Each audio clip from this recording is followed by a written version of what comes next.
नमस्कार प्रिय भक्तों, स्वागत है आप सभी का एक बार फिर से आपके अपने ही प्रिय चैनल वास्तुशास्त्र ज्ञान में। भक्तों, आज की वीडियो बेहद ही खास और ज्ञानवर्धक होने वाली है। भक्तों, चाहे मर जाना, पर ऐसी गलती भूलकर भी रविवार के दिन नहीं करनी चाहिए। भक्तों, माताएं, बहनों, आप सभी को हम बता दें कि आज की जो जानकारी आपको हम बताएंगे, वह जानकारी आपको जानना बेहद ही जरूरी और खास है। अगर आप इस वीडियो को आधा अधूरा छोड़ते हैं तो आपको अपने जीवन में कभी भी कोई सफलता हासिल भी नहीं होगी, क्योंकि यह रविवार का दिन कोई मामूली दिन नहीं होता भक्तों। स्वयं भगवान सूर्यदेव का यह दिन होता है और इसीलिए यह दिन बहुत ही चमत्कारिक और खास है। इसलिए आप सभी को आज का वीडियो पूरा जरूर देखना चाहिए। भक्तों, रविवार का दिन बहुत ही खास होता है, बहुत ही चमत्कारिक होता है। इस दिन कोई भी गलती भूल कर भी नहीं करनी चाहिए। जो भी व्यक्ति ऐसी गलती जाने अनजाने में भी रविवार के दिन करता है, उसकी पूरी जिंदगी बर्बाद हो जाती है। माताएं एवं बहनों, इस वीडियो को देख लेंगे तो आपकी समझ में आ जाएगा कि रविवार के दिन कुछ ऐसे काम होते हैं जो आपको भूल कर भी नहीं करना चाहिए, जो कि आपके लिए जानना बेहद ही खास और जरूरी है। भक्तों, हम आपको सभी जानकारी बारी बारी से बताएंगे, इसीलिए आपको यह वीडियो को पूरा देखना है। अगर आप इस वीडियो को आधा अधूरा देखेंगे तो आपको आधा अधूरा ही ज्ञान प्राप्त होगा और आपको इसका घोर पाप भी लग सकता है, क्योंकि यह स्वयं भगवान सूर्यदेव जी का दिन होता है। और जो कोई भगवान सूर्यदेव की वीडियो नहीं देखता, एक तरह से भगवान सूर्यदेव को ठुकरा रहा है। इसलिए वीडियो जरूर देखें, या फिर उसे अपने जीवन में सुख, समृद्धि, धन, दौलत, ऐश्वर्य नहीं चाहिए। इसलिए भक्तों, इस वीडियो को कभी भी बीच में छोड़कर नहीं देखना चाहिए, क्योंकि भक्तों, भगवान शनिदेव कोई मामूली देवता नहीं होते और भक्तों, रविवार का दिन बहुत ही पवित्र माना जाता है। इस दिन कुछ ऐसे कार्य होते हैं जिन्हें आपको भूलकर भी नहीं करना चाहिए। सभी बातों को हम बारी बारी से जान लेते हैं। माताएं एवं बहनों, आप सभी को हम बता दें, आइए जानते हैं। यहां पर हम रविवार के दिन के बारे में कुछ महत्वपूर्ण जानकारी, तो आज हम इस वीडियो में उन्हीं के बारे में बात करेंगे। तो वीडियो अंत तक आपको बने रहना है और चैनल को आपने अभी तक सब्सक्राइब नहीं किया है तो सब्सक्राइब जरूर कर लें और वीडियो को एक लाइक जरूर करें। तो चलिए आगे बढ़ते हैं। रविवार के दिन कुछ विशेष कार्य करने और नहीं करने के नियम होते हैं जो हिंदू धर्म में महत्वपूर्ण माने जाते हैं। हमारे हिंदू शास्त्र में कहा जाता है कि जो रविवार का दिन होता है वह शुभ भी माना जाता है, और यह इस दिन कुछ कार्य करते हैं तो वह भी शुभ माना जाता है। लेकिन हिंदू शास्त्र में यह भी कहा गया है, भक्तों, आप सभी को हम बता दें कि रविवार के दिन एक ऐसा काम है जो कि आपको एक लोटा जल से जरूर करना चाहिए, और साथ ही साथ जानेंगे कि मंदिर में जो एक लोटा जल रखा जाता है उसका क्या करें, और मंदिर का लोटा कैसा होना चाहिए, पीतल का या तांबे का। कुछ लोग यह गलतियां कर देते हैं और बाद में पछताते हैं। ऐसी गलती आप कभी मत करना, नहीं तो कंगाल हो जाओगे, बर्बाद हो जाओगे। मंदिर में एक लोटा जल ऐसे कभी मत रखना। साथ ही जानिए दीपक घर में कौन से पदार्थ का रखना चाहिए, तांबे का, लोहे का, पीतल का, कांसे या फिर स्टील का या माटी का। कुछ लोग अपने पूजा घर में गलत तरीके से दिए को रखते हैं और उनका घर बर्बाद हो जाता है। और जानिए, दीपक की बाती कच्चे कलावे से बनाएं या रुई से या फिर सूती हाथ में बांधने वाले कलावे से। कुछ लोग दीपक जलाते समय भयंकर गलती कर देते हैं, जिस कारण उन्हें पितृदोष, शनिदोष, काल सर्प दोष, मंगल दोष, भयंकर से भयंकर गरीबी का दोष भी लग जाता है। दोस्तों, कुछ लोग यहां पर ऐसे भी होंगे जो इस वीडियो को बीच में ही छोड़ देंगे। अगर इस वीडियो को आपको छोड़ना ही है तो अभी छोड़ देना, परंतु वीडियो को बीच में छोड़कर लक्ष्मी माता का अपमान मत करना। दोस्तों, बहुत समय से आप लोगों के प्रश्न आ रहे हैं कि मुख्य द्वार पर जल छिड़कने का सही समय क्या होता है और सही विधि क्या होती है। किस समय हमें जल छिड़कना चाहिए और क्या मुख्य द्वार पर जल छिड़कने के लिए स्नान करना आवश्यक है या बिना स्नान किए भी मुख्य द्वार पर जल का छिड़काव किया जा सकता है। झाड़ू लगाने से पहले या फिर झाड़ू लगाने के बाद जल को छिड़कना चाहिए। एक और प्रश्न आया है कि क्या पीरियड्स में हम अपने घर के मुख्य द्वार पर जल का छिड़काव कर सकते हैं या मुख्य द्वार पर दीप दान कर सकते हैं। और जल्द से ही जुड़ा हुआ एक और प्रश्न है कि जब हम मुख्य द्वार पर जल चढ़ाते हैं तो घर के अंदर की तरफ से जल चढ़ाएं या घर के बाहर की तरफ से जल का छिड़काव करें। इसके बारे में कई लोग शंका में है। आज यह शंका भी दूर हो जाएगी। और मुख्य द्वार पर जल छिड़कने से संबंधित आपका अगला प्रश्न है कि कई ऐसे लोग हैं जो कि फ्लैट में रहते हैं, कुछ ऐसे लोग हैं जो कि किराए के मकान में रहते हैं, एक ही कमरे में रहते हैं, तो उन्हें अपने घर पर मुख्य द्वार पर दीपदान किस प्रकार से करना चाहिए, जल कहाँ छिड़कना चाहिए। तो दोस्तों, आज की वीडियो पूरी तरह से आपके प्रश्नों पर ही आधारित है। दोस्तों, सबसे पहले जानते हैं कि घर के बाहर या घर के अंदर दिए जलाने के क्या क्या फायदे होते हैं। दोस्तों, घर के बाहर या घर के अंदर दीपक जलाने के फायदे जानकर आप चौंक जाएंगे। खासकर घर के बाहर दीपक जलाने से 5 वह फायदे जो आपको चौंकाने वाले हैं। दोस्तों, ये बात तो आप जानते हैं कि भगवान की पूजा के दौरान दीपक जरूर जलाया जाता है।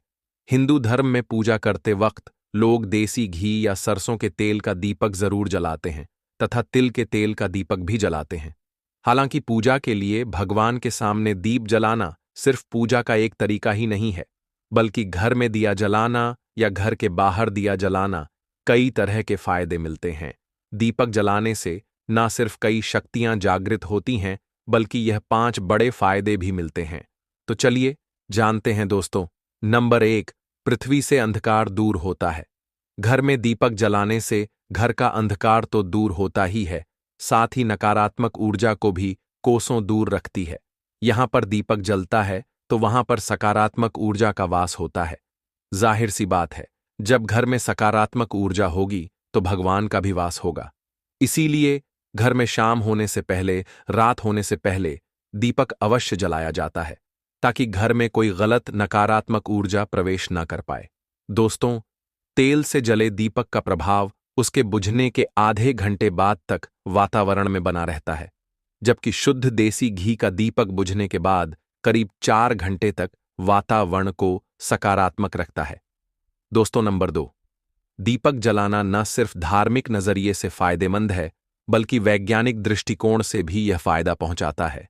जब घर में शुद्ध घी या सरसों के तेल से दीपक जलाया जाता है तो उसके धुएं से घर के माहौल में सात्विकता आती है और इससे आसपास के वातावरण में मौजूद हानिकारक कणों का विनाश होता है। दोस्तों, नंबर 3, घर में होता है सुख समृद्धि का वास। जिस घर में सुख और शांति के भगवान के सामने दीप जाता है तो उसर पर हमें माता लक्ष्य मेहरबान होती है।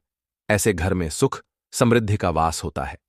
दीपक की एल पूर्व दिशा में रखने से व्यक्ति दीर्घायु होता है, जबकि उत्तर दिशा में लो रखने से घर में धन और संपन्नता बढ़ती है। दीपक न सिर्फ हमारे घर के अंधकार को दूर करता है, बल्कि यह हमारे जीवन को भी अंधकार से प्रकाश की तरफ बढ़ाता है। दोस्तों, नंबर 4, बीमारियों को दूर भगाने में मददगार। घर में दिया जलाने से बीमारियां घर के आसपास भी नहीं भटकती। घर के सभी परिवार सदस्यों को हर बीमारी से बचाव मिलता है। खासकर दीपक के साथ एक लौंग जलाने से इसका असर दुगना हो जाता है, जिसमें चर्म रोग दूर करने के सारे गुण मौजूद होते हैं। इसलिए घी का दिया जलाना सेहत के लिहाज से काफी फायदेमंद है। दोस्तों, बात करते हैं नंबर 5 की। शुभ शक्तियां होती हैं। आकर्षित सनातन धर्म के अनुसार जिस घर में सुबह शाम दीपक जलाया जाता है तो वहां कभी अंधकार नहीं होता। उस घर में सुख समृद्धि का वास होता है। इतना ही नहीं, जलता हुआ दिया शुभ शक्तियों को चुंबक की तरह आपके घर की ओर खींचता है, जो कि आपके लिए बहुत ही शुभ माना जाता है। तो दोस्तों, अब जानते हैं कि मुख्य द्वार पर जल छिड़कने का सही समय क्या होता है और सही विधि क्या होती है। देखिए, अगर आप मुख्य द्वार पर जल चढ़ाते हैं तो आपको ध्यान रखना है कि जल आप एक दिन पहले ही, मतलब रात को सोने से पहले, एक पात्र में, कोई भी आप पात्र ले सकते हैं। जैसे कि आप तांबे का पात्र ले सकते हैं। तांबे का ना हो तो आप पीतल का ले सकते हैं, स्टील का ले सकते हैं, चांदी का ले सकते हैं। जो भी पात्र आपके पास उपलब्ध हो आप उसे ले सकते हैं। एक लोटे में थोड़ा सा गंगा जल डाल दीजिए और उसके ऊपर शुद्ध जल भर दीजिए। और हां, गंगा जल ना हो तो परेशान होने की आवश्यकता नहीं है। सिर्फ शुद्ध जल से भी आप पात्र को भर सकते हैं और उस जल से भरे पात्र को अपने घर की रसोई में रख दीजिए। अब जैसे कि आप अगले दिन सुबह उठकर जल का छिड़काव अपने घर के मुख्य द्वार पर करेंगे। देखिए, मुख्य द्वार पर जो सुबह सबसे पहले जल छिड़का जाता है वह हर प्रकार की समस्याओं को घर से दूर करने के लिए छिड़का जाता है। जैसे किसी भी प्रकार की नकारात्मक ऊर्जा से आप परेशान हैं, बहुत समय से परेशानियों में घिरे हुए हैं, तो ऐसे में घर की रसोई में जल रखा जाता है और यही जल घर के मुख्य द्वार पर सुबह उठकर छिड़का जाता है। इस जल के छिड़काव से आपके घर की कोई भी परेशानी हो बहुत शीघ्र समाप्त हो जाती है। इस उपाय को करने से आपके घर में सुख समृद्धि भी आती है, बीमारियों से भी मुक्ति मिलती है। मतलब देखिए, किसी भी प्रकार की मानसिक परेशानी हो, शारीरिक परेशानी हो, आर्थिक तंगी हो या आपके घर में कोई वास्तु दोष हो, किसी भी प्रकार के गृह दोष हो, तो आपको सभी प्रकार के दोषों से गृह दोषों मुक्ति मिलती है। वास्तु दोष और पितृदोष भी समाप्त होता है। इसके साथ ही जैसे कि बहुत से लोगों के प्रश्न होते हैं कि उनके ऊपर किसी ने कुछ कर करा दिया है, उनके परिवार में किसी भी प्रकार की पहले कोई परेशानी नहीं थी, लेकिन अभी कुछ समय से परेशानियां लगातार आती ही जा रहीं और कोई रास्ता नहीं मिल रहा है परेशानी से निकालने का, तो किसी के भी किए कराए तंत्र मंत्र का प्रभाव हो, किसी की बुरी नजर का प्रभाव हो, तो भी आपके इस उपाय से, मतलब इस एक लोटा जल से आपकी परेशानी कुछ ही दिनों में समाप्त हो जाती है। तो यह घर की सभी परेशानियों से मुक्ति पाने का रामबाण और सबसे सरल, सबसे आसान उपाय होता है, जो हमारे शास्त्रों में वर्णित है।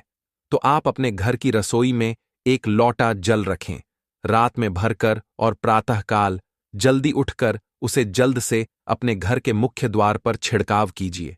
अब जैसे कि बहुत से लोगों के प्रश्न आते हैं कि यह जल हमें किस समय अपने घर के मुख्य द्वार पर छिड़कना चाहिए, तो देखिए, सुबह सूर्योदय होने से पहले इस जल का छिड़काव आपके घर के मुख्य द्वार पर हो जाना चाहिए।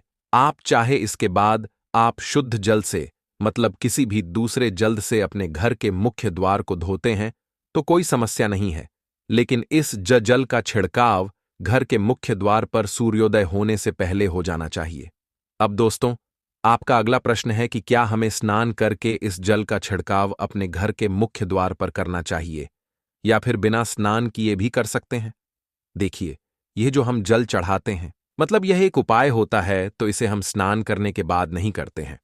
सुबह जल्दी उठते हैं और उठकर सबसे पहले घर की रसोई में जाएंगे।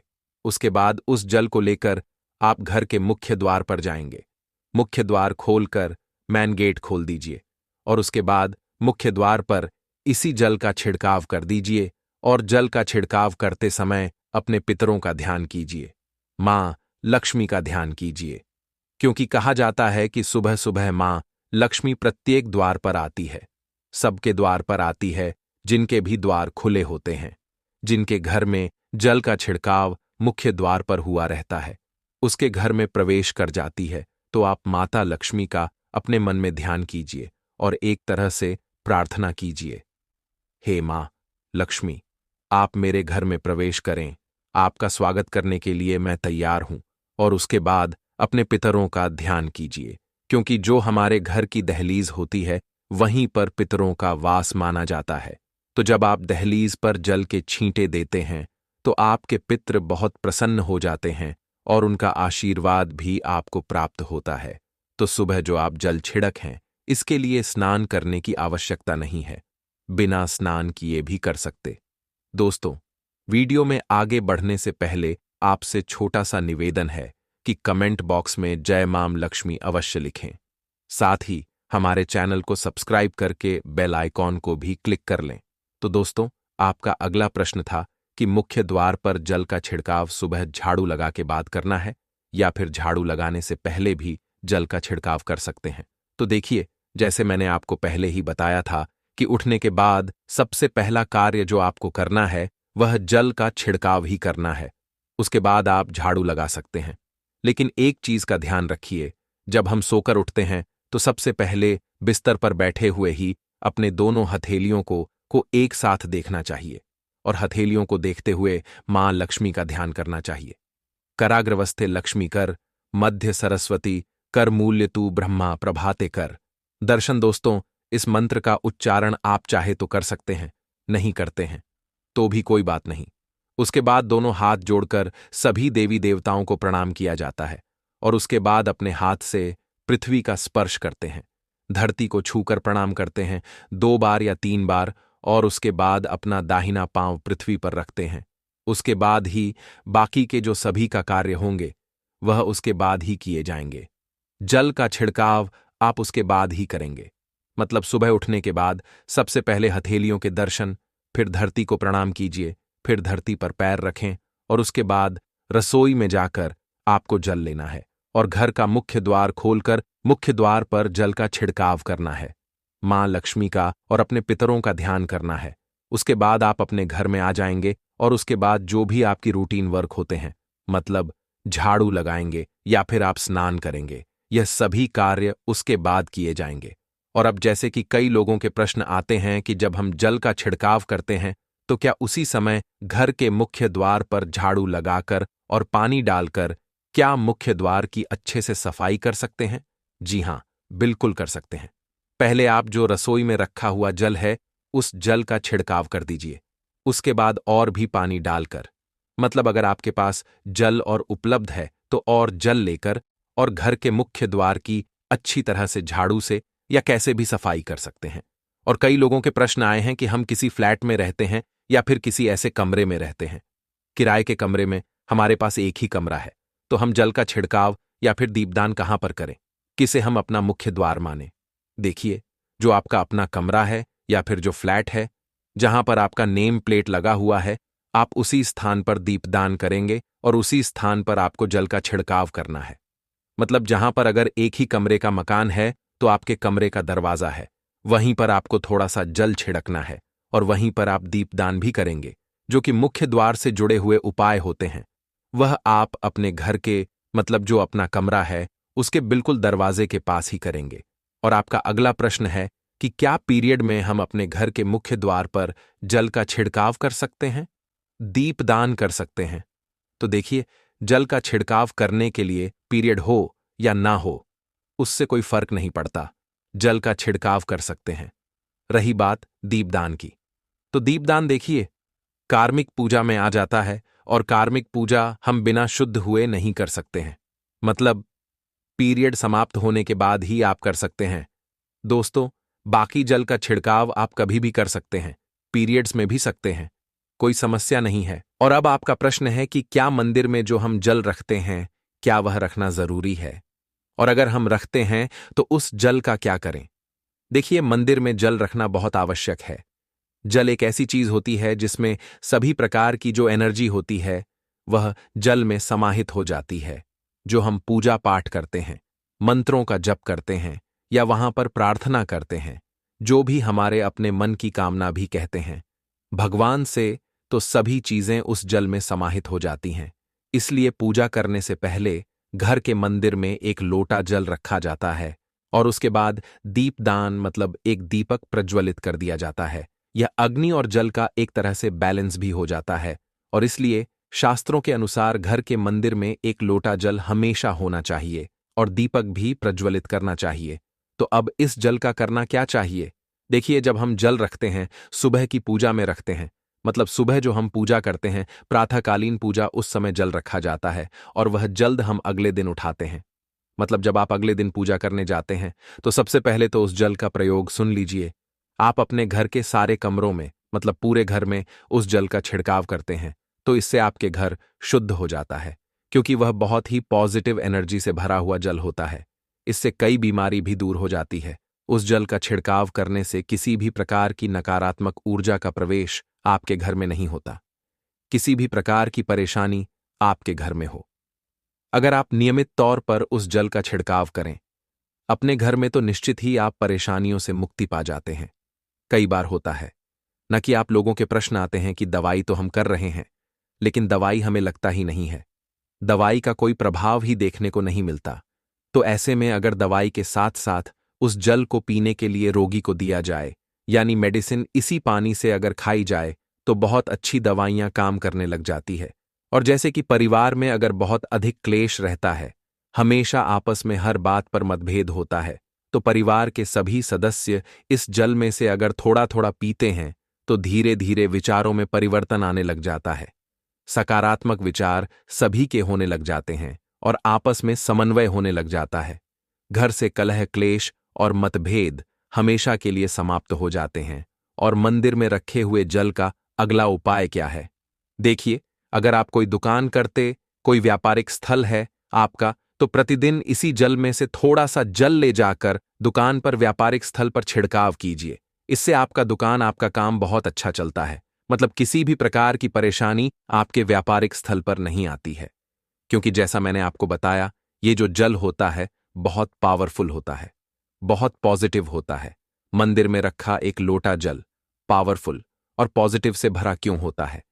क्यों इसमें सकारात्मक ऊर्जा का भंडार होता है? आइए जानते हैं। देखिए, जल जो होता है अमृत हुआ, मीठे मीठे फल हुए, भोजन हुआ, अनाज हुआ, उससे भी बढ़कर माना जाता है। देवी देवता आपके दिए हुए इसी जल को ग्रहण करते हैं। मंदिर में एक लोटा जल रखना उतना ही जरूरी है जितना आप सुबह, दोपहर, शाम का भोजन करते हैं। जब हम भगवान की पूजा करते हैं और तांबे के पात्र में या पीतल के पात्र में एक लोटा जल जरूर रखते हैं। जल जो होता है सागर रूपी होता है, और यही सागर आपकी नया पार लगता है।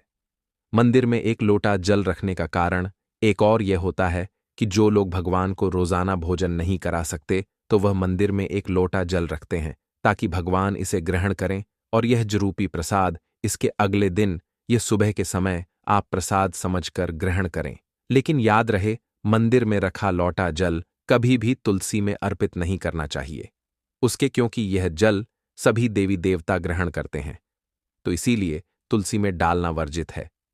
लेकिन हां, अगर आपके घर में लड्डू गोपाल है, राधा कृष्ण है, और आप एक लोटा जल उनके लिए अर्पित करते हैं, तो आप अगले दिन यानी सुबह के समय वह जल तुलसी में चढ़ा सकते हैं।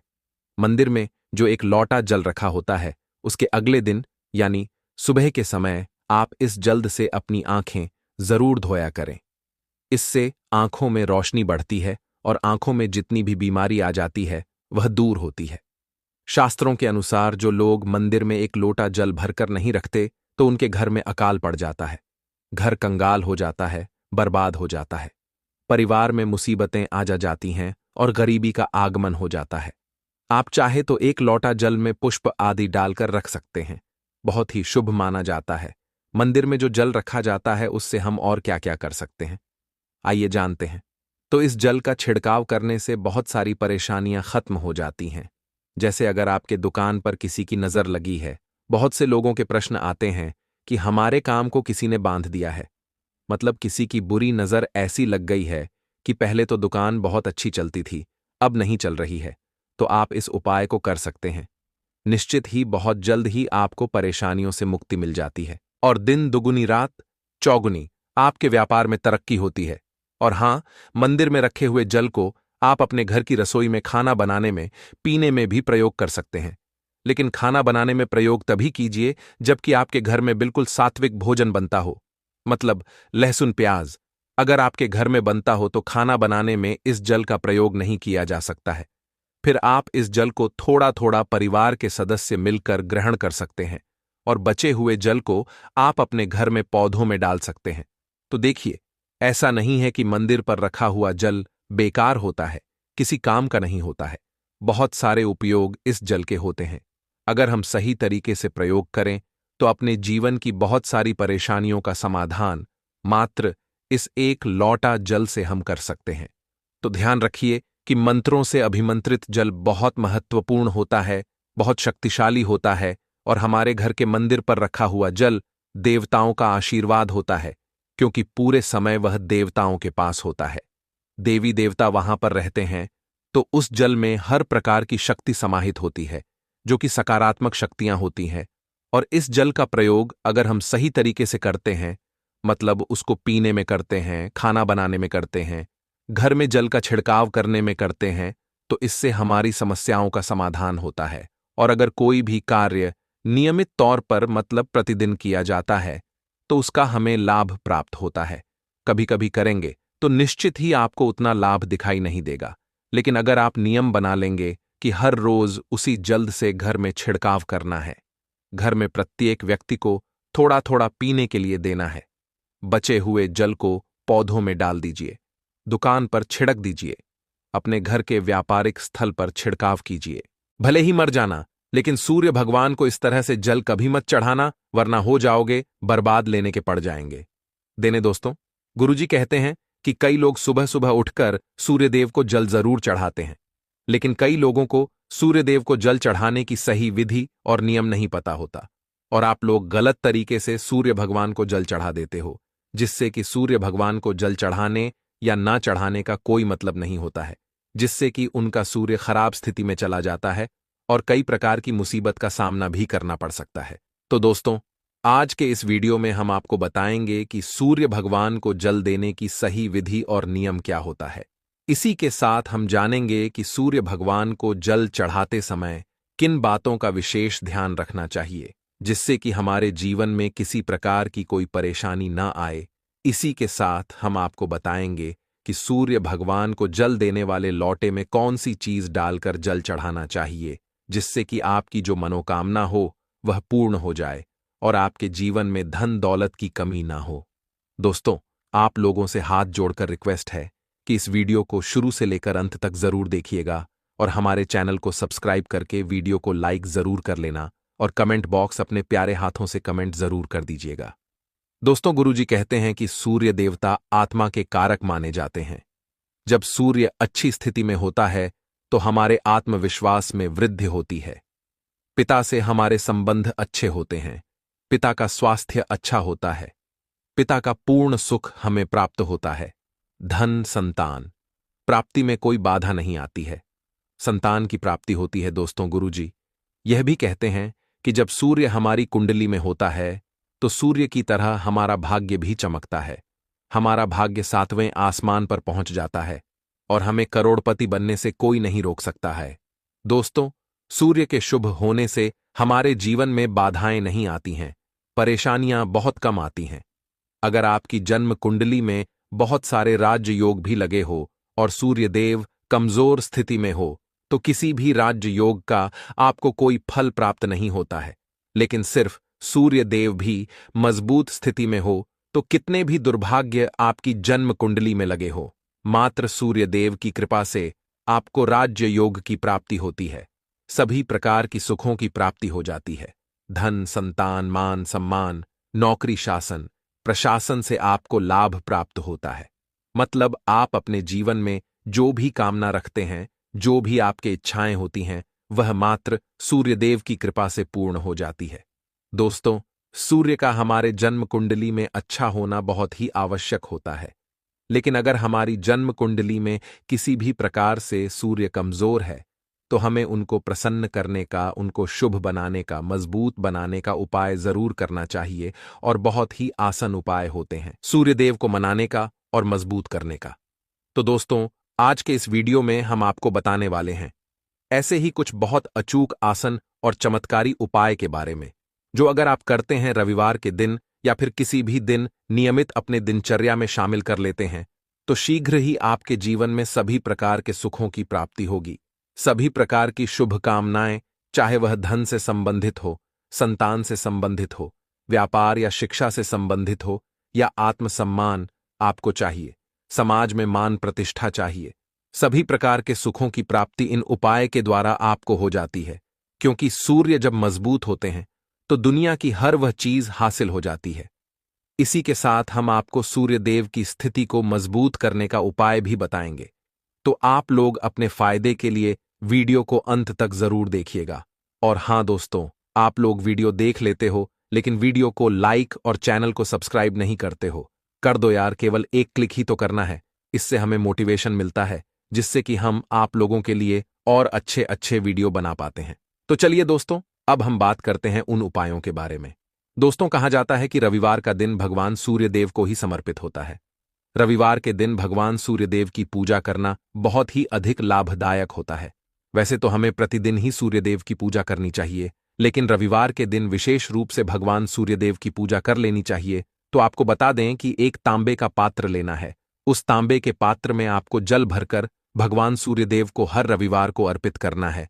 अगर दोस्तों आप प्रतिदिन नहीं कर पाते हैं तो रविवार को जरूर करें। वैसे आपको प्रतिदिन सूर्यदेव को जल जरूर देना चाहिए। अगर आप कोई भी पूजा नहीं कर पाते हैं, काम के चलते समय नहीं है आपके पास, तो सिर्फ स्नान करने के बाद सूर्यदेव को जल भी अर्पित कर देते हैं, तब भी आपके जन्म कुंडली के ग्रह दोष समाप्त हो जाते हैं और आपको जो भी परेशानी होती है उन परेशानियां से मुक्ति मिलती है। जब आप सूर्यदेव को जल अर्पित करते हैं तब आप गायत्री मंत्र का जाप करें। इससे नकारात्मक ऊर्जा दूर होती है। रविवार के दिन सुबह दोस्तों, जब आप सूर्योदय को अर्घ्य देते हैं तो उसमें थोड़ा सा गुड़ मिला लीजिए। इससे क्या होगा वह भी जान लीजिए। इससे आपके सभी कामनाएं पूर्ण होगी। अगर आप भगवान सूर्यदेव को जल अर्पित करते हैं, उसमें थोड़ा सा गुड़ मिलाकर अर्पित करते हैं, तो आपकी सभी कामनाएं पूर्ण हो जाती हैं। दोस्तों, जब आप सूर्यदेव को सुबह जल देते हैं तो जल देते समय आपको गायत्री मंत्र का जाप करना है, और उसके अलावा आपको भाग्य का साथ चाहिए तो रविवार के दिन गुड़ और चावल का दान करना अच्छा माना जाता है। गेहूं का दान भी आप कर सकते हैं। गेहूं और गुड़ का दान करना बहुत ही श्रेष्ठ माना जाता है, और आत्मविश्वास आपका कमजोर होता जा रहा है। तो ऐसे में आपको चाहिए कि रविवार के दिन अपने माथे पर लाल चंदन का तिलक लगाएं। लाल चंदन जल में डालकर भगवान सूर्यदेव को अर्घ्य दे दीजिए, और अपने माथे पर भी आपको लाल चंदन का तिलक लगाना है। दोस्तों, भगवान सूर्यदेव की कृपा प्राप्त करना चाहते हैं तो लाल मसूर की दाल किसी ब्राह्मण को रविवार के दिन दान दीजिए। अगर आप किसी ब्राह्मण को लाल मसूर की दाल दान करते हैं तो इससे आपके जन्म कुंडली के ग्रह दोष दूर होते हैं।